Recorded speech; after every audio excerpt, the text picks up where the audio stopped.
आपको क्या बनना है? किसी की सेना बनना है, किसी के अंडर में काम करना है, या सेनापति बनना है?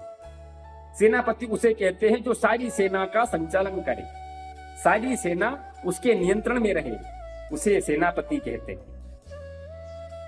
इस बात को थोड़ा और जानने के लिए श्री कृष्ण का ध्यान करना पड़ेगा।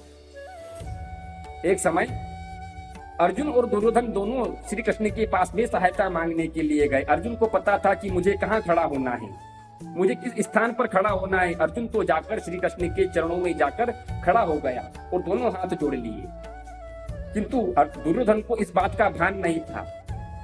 दुर्योधन श्री कृष्ण के सिरहाने जाकर खड़ा हो गया, सिर के बगल में जाकर खड़ा हो गया। एक बात का विशेष ध्यान रखिएगा कि मूर्ख जब भी चढ़ते हैं सीधा सिर पर चढ़ते हैं, इसलिए मूर्खों को ज्यादा आजादी देने की आवश्यकता नहीं है। पहला नंबर दुर्योधन का आया। दुर्योधन से पूछा, भगवान भेदभाव नहीं करते, दोनों से समव्यवहार किया। बोलो भाई दुर्योधन, तुमको क्या चाहिए? निहत्था कृष्ण चाहिए जिसके पास में हथियार नहीं है। हथियार नहीं उठाऊंगा, मैंने कसम खा रखी है कि मैं हथियार नहीं उठाऊंगा, और मैं निहत्था भी हूं। और एक तरफ मेरी चतुरंगनी सेना है जो युद्ध करने में माहिर है, युद्ध की हर कला को जानती है। तुम्हें क्या चाहिए? श्री कृष्ण को याद था कि दुर्योधन मेरी सेना का ही चयन करेगा। दुर्योधन ने बिना सोचे समझे कृष्ण की सेना का चयन कर लिया कि हे माधव, मुझे आप नहीं चाहिए, मुझे आपकी चतुरंगनी सेना चाहिए। मैं आपको लेकर क्या करूं? आप तो निहत्थे हैं और आपने कसम भी खाई है कि मैं हथियार नहीं उठाऊंगा। मुझे आप नहीं, आपकी सेना चाहिए। फिर नंबर अर्जुन का आया। श्री कृष्ण ने अर्जुन से पूछा कि बोलो भाई अर्जुन, तुम मुझे स्वीकार करोगे?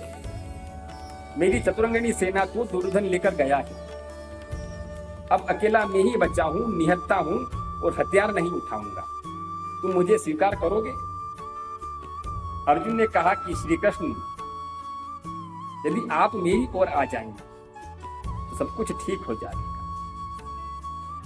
बस आप मेरी ओर आ जाइए। मुझे सेना नहीं, सेनापति चाहिए। एक योग्य, एक सामर्थ्यवान सेनापति चाहिए। वो सारे गुण में आप में देख रहा। जीवन में आप भी इस बात को नोट करिएगा, जीवन में ध्यान रखिएगा कि जीवन में सेना नहीं, सेनापति की आवश्यकता है। हमको सेना नहीं बनना है किसी की, किसी के नियंत्रण में नहीं रहना है। हमें सेनापति बनना है और सेना का संचालन करना है। जय श्री कृष्ण।